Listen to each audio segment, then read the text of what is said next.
Hello and welcome back to another episode of Your Drone Questions Answered. I'm John Dickow, here to find the person to answer your drone questions. And today that person is Dusty Jolley. He's community manager at Drone Launch Academy. Dusty, thanks for joining me today. Thank you very much for having me. So we have a question here on FPV drones, but first I want to just give you a chance to introduce yourself, kind of talk to us what you do here as community manager at DLA. Sure. So about a year ago, we started an online community, just a network of drone pilots from all across the world. And so I'm the community manager for Drone Launch Connect. And Drone Launch Connect is the online membership that we have where we get together on monthly Q&As, just different topics, workshops. We got discounts on drones, drone accessories, but it's just a great place to come and to network and to meet other drone pilots, really just kind of to share in each other's journeys. No, that's fantastic. And I know we've actually had gotten a few of our YDQA questions submitted through the Drone Launch Connect community, which is pretty cool. So anybody who's listening, feel free to submit a question. So Dusty, our question for today is what's the difference between an FPV drone, a traditional drone? But first, can you just sort of explain to me what an FPV drone is? Sure. So an FPV drone, so FPV stands for first person view, because the difference is when you're flying a traditional line of sight drone, you're holding the remote in your hand, but you're actually looking at the drone in the air. And so you're getting your images from seeing what's on the screen. That's how you're seeing what you're videoing or what you're taking pictures of. So, you're kind of seeing what's in the camera at that point, but you're also able to adjust the gimbal. On a traditional drone. You're able to pan it up and down. So on an FPV drone for first person view, what that means is the pilot is actually wearing goggles. And so there's traditionally two cameras on an FPV drone. You have one that actually is what the pilot is seeing through the goggles itself. And so that is a static camera. Once you kind of set the angle on that, that doesn't move at all. And then you'll have typically like a GoPro or something like that, really to capture the video that you're wanting to get out of it, whether it be 4K or whatever.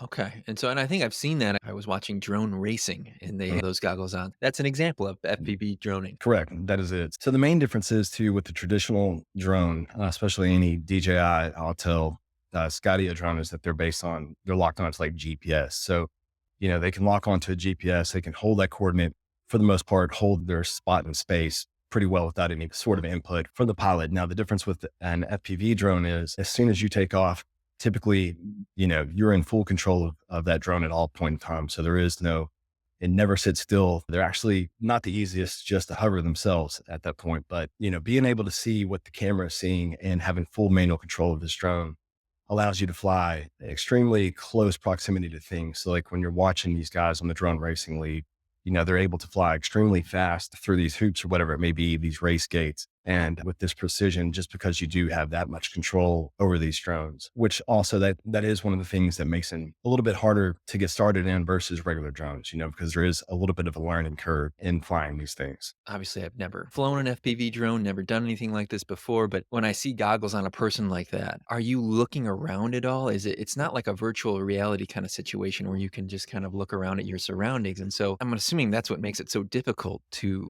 know where you're going and not to crash. Yeah, so that is part of it. So when you're flying an FPV drone, again, the camera that you're seeing is it's not moving at all. So the way that you're changing, unless you're changing the direction of the drone, is the way that you kind of change what the camera's seeing at that point. So there is no like looking around, and it can be a little bit disorienting, especially starting off. When you start flying, the hardest thing in the world is to learn to kind of keep your head just looking straight. A lot of people kind of get the Stevie Wonder effect and start looking around because you do feel like if you're going around a tree, you kind of want to start turning your head to look, and it's just kind of a natural instinct to try to do that. But as you do it more and more, you kind of get to where you can kind of focus and just let your eyes do more of the movement than your head. And not that there's anything wrong with that either. It's just kind of a matter of how do you want to look, when you're flying FPV. And you mentioned that it's really beneficial to getting close to your subject or to other items. Outside of racing, how are FPV drones applied? What are they used for? So right now, you're seeing a lot more of FPV drones being used for like a lot of one take videos too. Like I'm sure everybody would probably be familiar with the bowling alley video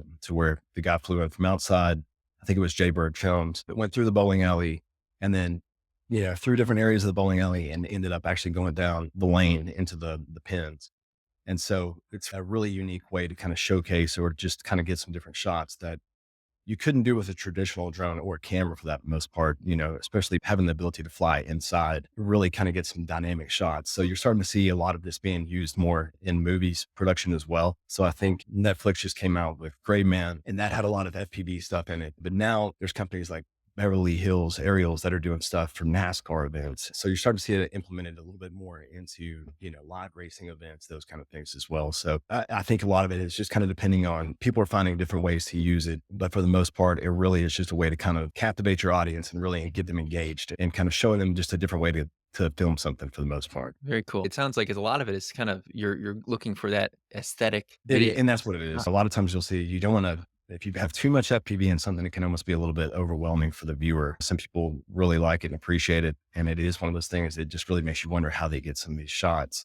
But there's also a group of people that just think that it's too much and just prefer the traditional drone shots that are just kind of more smooth and slow, but cinematic at the same time. so somebody who's looking to try an FPV drone or buy an FPV drone, it's a specific drone you have to buy. It's not something you can necessarily customize your existing DJI drone Correct. and set something up as FPV. It's a specific drone. Correct. Up in the past couple of years, DJI has come out with their FPV drone and the Avata, which is more of their Cinewook traditional FPV drone. But that's one way to get into it. I know that it's really easy. They've made it with some of the features that they've added to these FPV drones. They've made it a lot easier to kind of learn how to fly these things almost in baby steps to where you can get to the full manual control. So there's also a lot of different beginner kits that you can buy that are, $250 that gives you the goggles, the drone, the remote, and it's something that you can practice flying around indoors. My advice would be for anybody that's looking to get into this would be to purchase a remote control. And it can be one that you could use later on down the road, or you can just buy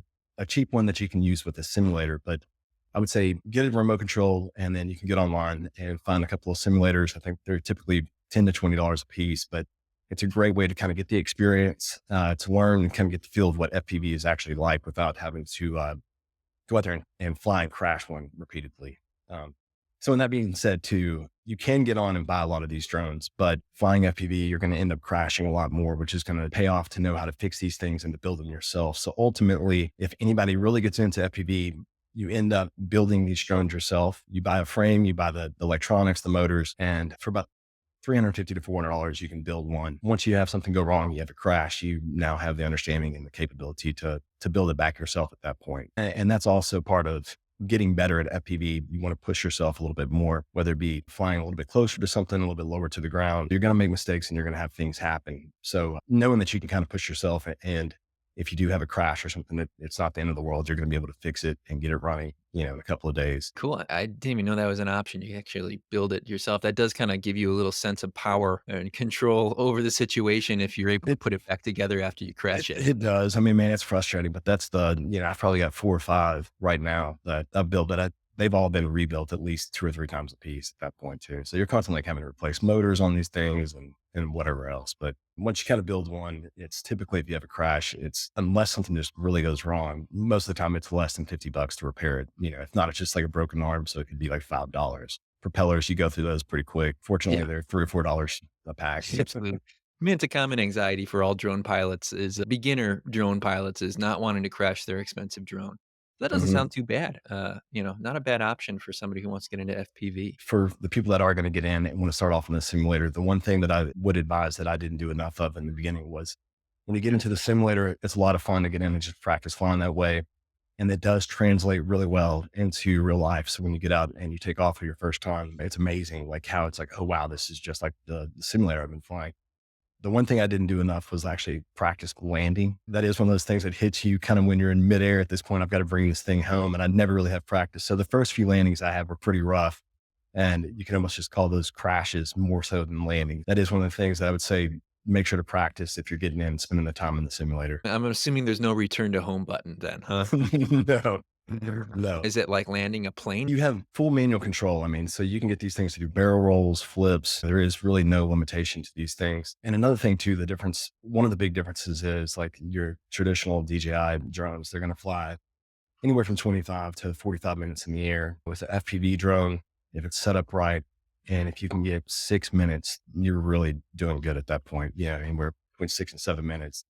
That's probably maximum flight time that you're going to see out of a lot of these things. Very cool. Random question just came to my head, but if somebody were to start learning how to fly an FPV drone, get okay at it, would flying a basic normal drone seem like a piece of cake? I can tell you it definitely does make it a lot easier. There is just so much more to learn as far as being able to have full control over a drone versus flying a DJI drone that pretty much It's just makes it a lot easier. And one of the things that I can say that flying FPV has also made it a lot easier for me to look at the screen and be more confident with maybe how close I am to an obstacle to where I can kind of stay focused a little bit more on my shot. Whereas I'm having to look up and constantly wonder, where the drone's at. It does give you a little bit more, a better understanding of kind of the drone's location in space when you're just looking at a screen and flying one that way. Interesting. Thank you for humoring me on that No, question. yeah, I know we're kinda running low on time here, but just wanted to give you another opportunity to give any. I know you gave a little bit of a piece of advice a second ago.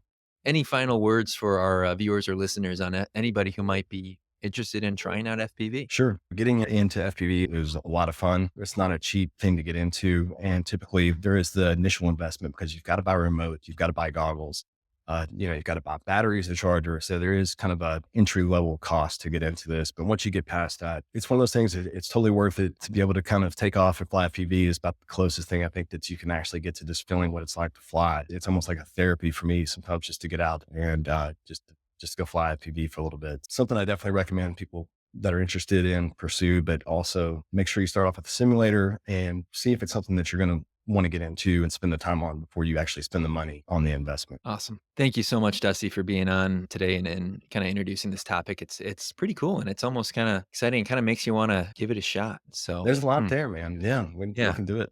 Come to Florida very cool. in September and we'll make it happen. Awesome. Awesome. Oh, that's right. Big event happening, Drone Launch Academy in Florida. Look it up. Dusty, thanks again for coming on. We'd love to have you on again, talk more drones later on. In the meantime, viewers, listeners, you can submit your own drone questions at ydqa.io. We'll find somebody who can answer your question. Or if you're part of the Drone Launch Connect community, feel free to drop a question in there and we'll see it. We'll do our best to answer it. In the meantime, we'll see you in the sky.